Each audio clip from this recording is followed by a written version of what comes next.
Good morning. Welcome to day 29 of Read Indie RPGs.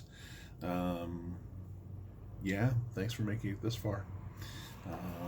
One more day, and then our month of exploring indie RPGs is over. I thought I would go back to a one that I loved from last year. For those that don't know, last year I was an ENnies judge.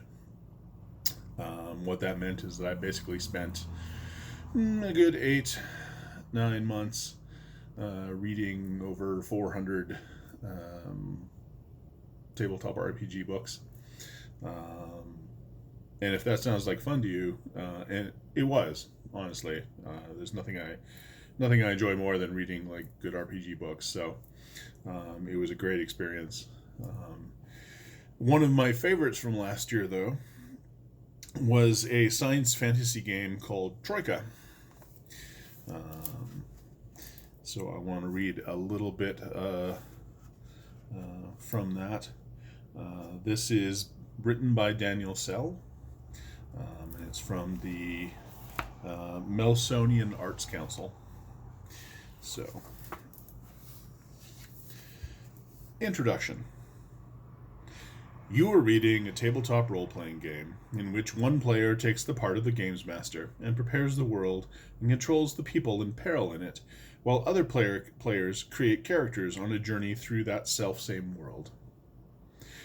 You now have the context and key terms to explore the medium independently, and nothing I say here can fully instruct you on what is a deep and rich form of entertainment, on par with cinema or fly fishing. Treat it like you would any new hobby. Beyond that, what you have here is Troika, a science fantasy RPG in which players travel by Eldritch Portal and non-Euclidean Labyrinth and golden-sailed barge between the uncountable crystal spheres strung delicately across the hump-backed sky.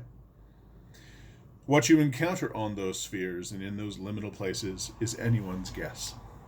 I wouldn't presume to tell you, though inside this book you will find people and artifacts from these worlds which will suggest the shape of things. The adventure and wonder is in the gaps. Your game will be defined by the ways in which you fill them. So that's a very promising introduction. It doesn't quite touch on the as he says, the liminal things. You may at this point be in mind of the old D&D setting, Planescape.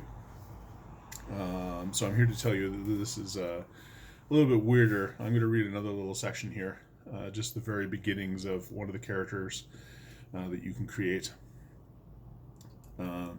This is what what would go for a character class in this book. Is the nearest thing I can signpost it as.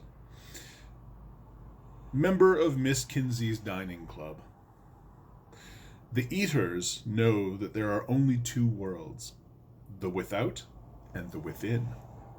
They intend to insert as much of the prior into the latter as they can while experiencing the finest delights available. All culinary experience is open to them, as nothing is forbidden at Miss Kinsey's. Try the other white meat. Possessions. Sharp metal dentures. Or forked metal dentures.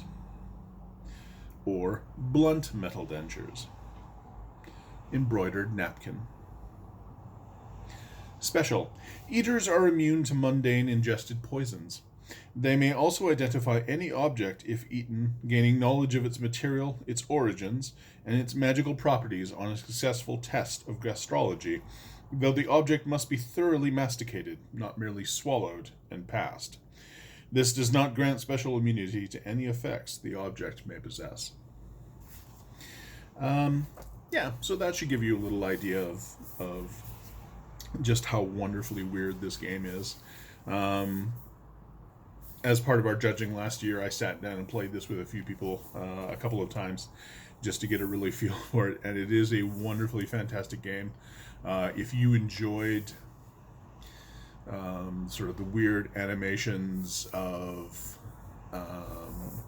Yellow Submarine back in the day, or some of the early Nelvana stuff like Rock and Rule, This is going to be right up your alley. It is a wonderful little game. I will have links to where you can find the rules for it down below, as well as a link to the Melsonian Arts Council website. Yeah, that is Troika. And hope you enjoyed day 29. Give us a like and a follow and share us around so that other people can get on board. And we will talk to you again tomorrow on day 30.